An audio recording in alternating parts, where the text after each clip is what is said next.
সরকারের কাছে আমার একটা দাবি আছে যে যে ক্লাস 9-এ পড়া ছাত্রী এখন যে কোনো একটা ছোটখাটো সরকারের কাছে তো আমার দাবি রয়েছে, ফাঁসি দিয়ে যদি মারে, আমার মনে যেরকম শাস্তি দিয়ে মারিছে এর চেয়ে দ্বিগুণ শাস্তি।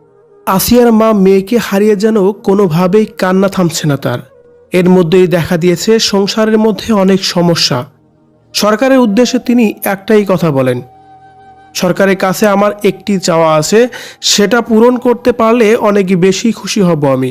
হঠাৎ করেই সরকারের কাছে কি এমন চাইছে আসিয়ার মা, কেনই বা বলছে এইসব কথা?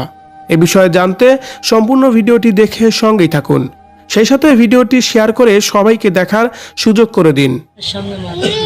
আর একটা দাবি যে আমার পরিবার ধরেন এখন বিশৃঙ্খলভাবে রয়েছে। আসিয়া নাফারা দেশে পাড়ি জমিয়েছে আজকে 2 দিন হলো। জীবন মরণের সন্ধিক্ষণে 8টি দিন যেন বেঁচে থেকেও মরার মতো থেকেছে আসিয়া, কিন্তু সকল কষ্টের অবসান ঘটিয়ে যেন অবশেষে গতকালকে দুপুরে নাফেরার দেশে পাড়ি জমিয়েছে আসিয়া। মেয়েকে হারিয়ে যেন পাগল প্রায় মা, কোনোভাবেই নিজের মধ্যে বুঝ আনতে পারছে না তিনি।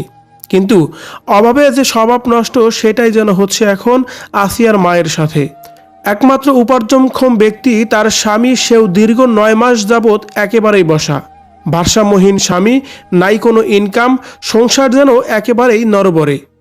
কিভাবে কি হবে সে ভাবতেও যেন অনেক বেশি আপসেট হয়ে যাচ্ছে আসিয়ার মা। কথাও বলতে পারে না বেশি, কাজ তো দূরের কথা। অসচ্ছল পরিবার নুন আনতে পান্তা ফুরায়, তার মধ্যেই এত বড় একটা দুর্ঘটনা। কোনো দিক থেকে যেন নিজেকে মেনে নিতে পারছে না আসিয়ার মা। আর তাই তো কাঁদতে কাঁদতে সবসময়ই মেয়ের আসামিদের বিচার চাইছেন সরকারের কাছে। এর মধ্যেই বলতে শোনা গেল ভিন্ন কথা। আসিয়ার মা কাঁদতে কাঁদতে বলেন, আমার আসিয়া তো চলেই গেছে, আমার বড় মেয়ের জীবনটাও একেবারে শেষ হয়ে গেল। বিভিন্ন মানুষ বিভিন্ন ধরনের কথা বলবে, এটাও স্বাভাবিক, কিন্তু তার তো কোনো গোছ বা ভবিষ্যৎ নেই। কি করবে আমার এই বড় মেয়েটি?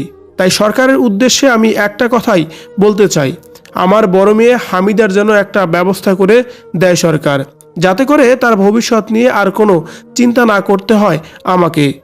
এ সময় তিনি কাঁদতে কাঁদতে আবারও বলেন, আমি তো সবসময় বলেই আসছি, আমার মনির যে কষ্ট দিয়েছে তারা ঠিক সেভাবেই কষ্ট দিয়ে যেন তাদেরকেও এই দুনিয়া থেকে বিদায় করা হয়। আমার মেয়ের সাথে ঘটনার আজকে 9 দিন হয়ে গেল, তবুও কোনো প্রকার আশ্বাস আমি এখন পর্যন্ত পেলাম না। 9 দিন হয়ে গেলে আমার মনির কলাম আত্মা এখনো শান্তি পাইনি। জানি না পাবো কিনা, তবে আমি চাই তাদের যেন দৃষ্টান্তমূলক একটা শাস্তির ব্যবস্থা করা হয়। এদিকে যেন বড় মেয়ের ভবিষ্যতের কথা ভেবে আসিয়াকে নিয়ে চিন্তা করে কাঁদতে কাঁদতে কথাগুলোই বলছিলেন আসিয়ার মা।